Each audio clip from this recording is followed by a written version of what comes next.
Welcome to Chitra talkies. இன்னைக்கு வேர்க்கடலை வச்சு ஒரு துவையல் ரெசிபி தான் பார்க்க போகிறோம். இந்த துவையல் வந்து சுடு சாதத்தில் போட்டு பிசைஞ்சு சாப்பிட்லாம். பிரெட் ஸ்லைஸில் வந்து பூசியும் சாப்பிட்லாம். பிரெட்டில் பூசி சாப்பிட்றப்போ ரொம்ப டேஸ்ட்டாக இருக்கும்.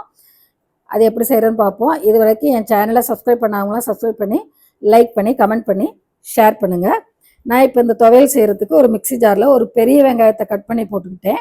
அது கூட ஒரு கைப்பிடி அளவு கொத்தமல்லி தழை அதை போட்டு ஒரு சின்ன கப்பில் 3/4 கப்பு வறுத்த வேர்க்கடலை தோல் உரித்து அதையும் போட்டு தண்ணி ஊற்றாமல் இதை மிக்சியில் அரைச்சி எடுத்துக்கணும்.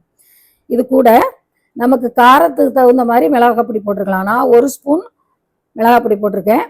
தேவையான அளவு உப்பு, அரை மூடி லெமன் புழிஞ்சு விட்ருக்கேன். நான் இது கொஞ்சம் வேர்க்கடலை சேர்க்கறதுனால கொஞ்சம் இனிப்பு லைட்டாக வர மாதிரி இருக்கும்.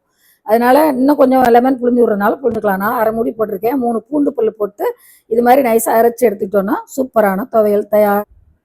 இதே மாதிரி நீங்களும் செஞ்சு பார்த்து சாப்பிட்டு பாருங்கள். நன்றி.